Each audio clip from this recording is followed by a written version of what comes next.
Today, an interesting recording in the Torske Defense sector.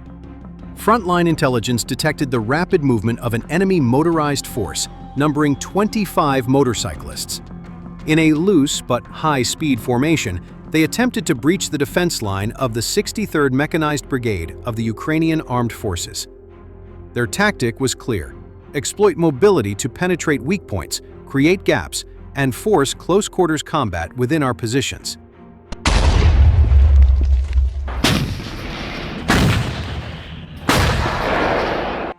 The sector command immediately activated the anti-motorized raid protocol, and with high combat discipline, our units immediately designated them as priority targets.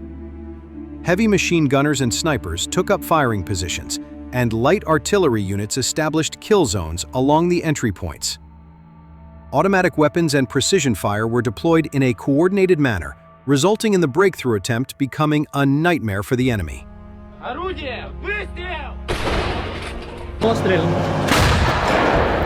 Under relentless fire, the Russian motorized convoy entered the firing radius, opening fire simultaneously, and a barrage of heavy-caliber shells pounded their front lines. With no room for maneuver, no chance of escape, this brutal attack broke up the formation and forced some of the riders to evade. However, the open terrain and controlled firing range made them ideal targets.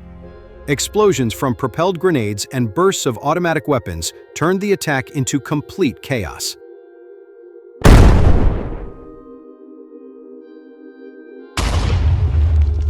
Riders attempting to turn around found themselves in the crossfire.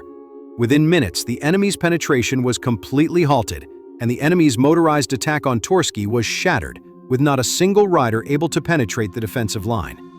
The battlefield was littered with vehicle debris and traces of the enemy's tactical failures. The 63rd Mechanized Brigade's defensive line remained solid and unassailable, proving once again that any attempt at penetration would be costly to the invaders.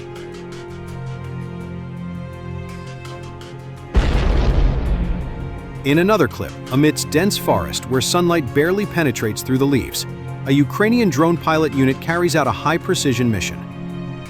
Relying on fiber optic technology that is immune to enemy electronic interference, the FPV drone glides low, maneuvering nimbly through the tree trunks like a living guided missile.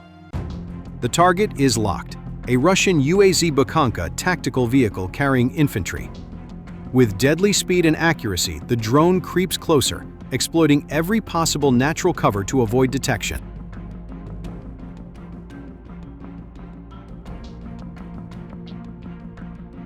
Just before impact, the drone's propellers briefly echo through the air, followed by a powerful explosion that pierces the silence of the forest.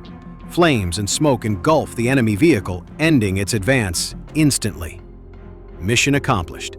One precision strike, one target destroyed, and the enemy's movement in this sector paralyzed.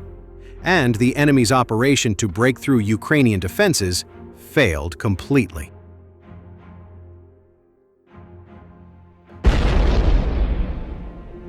At the same time, the Timur Special Unit of Ukraine's military intelligence has stopped Russia's advance on Sumy, eliminating 334 enemy soldiers and wounding more than 550. Fighters of the Timur Special Unit of Ukraine's main Directorate of Intelligence, HUR, carried out a large-scale special operation in the Sumy sector, halting the enemy's advance and inflicting significant losses on Russian forces. According to HUR, at least 334 Russian soldiers were eliminated, and more than 550 were wounded. The Sumy region is located in northeastern Ukraine, bordering Russia to the east.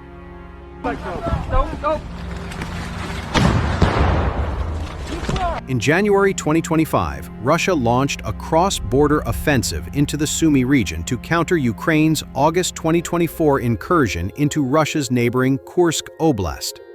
Fighters from the Timur Special Unit did not allow Russian forces to advance in the Sumy sector, HUR's press service reported on the morning of Tuesday, August 5th.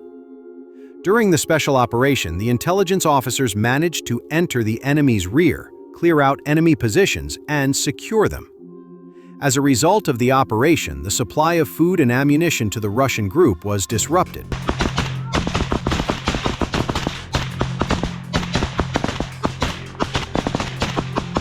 Radio intercepts by Ukrainian intelligence indicate panic among Russian personnel. Soldiers refuse to go on the offensive, citing fabricated excuses, and refuse to assault positions in the Timur Special Unit's area of responsibility. HUR has released a corresponding video. The footage shows close combat, the elimination of enemy forces by FPV drones, artillery strikes, and small arms engagements.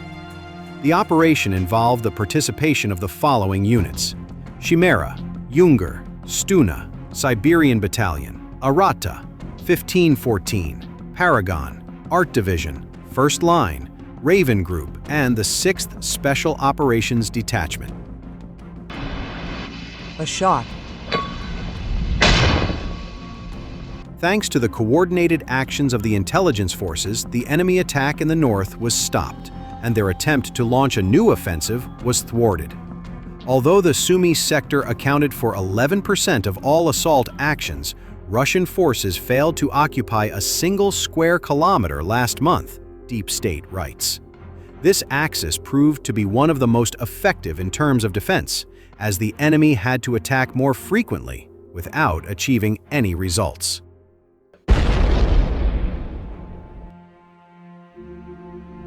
Ukrainian Special Forces from the Main Directorate of Intelligence, HUR, destroyed a group of Russian soldiers who decided to pose with the Russian flag in the village of Zelenyi High in the Donetsk region, attempting to showcase an allegedly successful advance toward the Dnipropetrovsk region. The occupying army continues its attempts to break through to the Dnipropetrovsk region and report another victory, the HUR press service reported on Sunday, August 3rd, publishing corresponding photos and videos.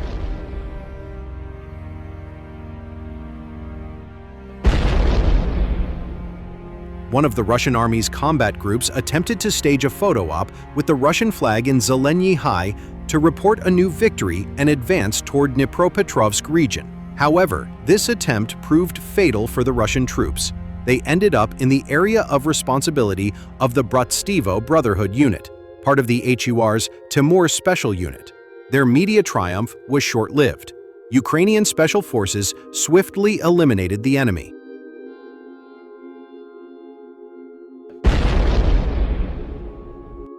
The HUR press service added, "Appearing on our land with weapons and the Russian tricolor always ends the same way, with destruction." President Volodymyr Zelensky, during a meeting with journalists on July 24th, stated that Russian forces are not giving up on attempts to break into the Dnipropetrovsk region, pursuing primarily media-driven goals to showcase so-called victories for Russia's domestic audience.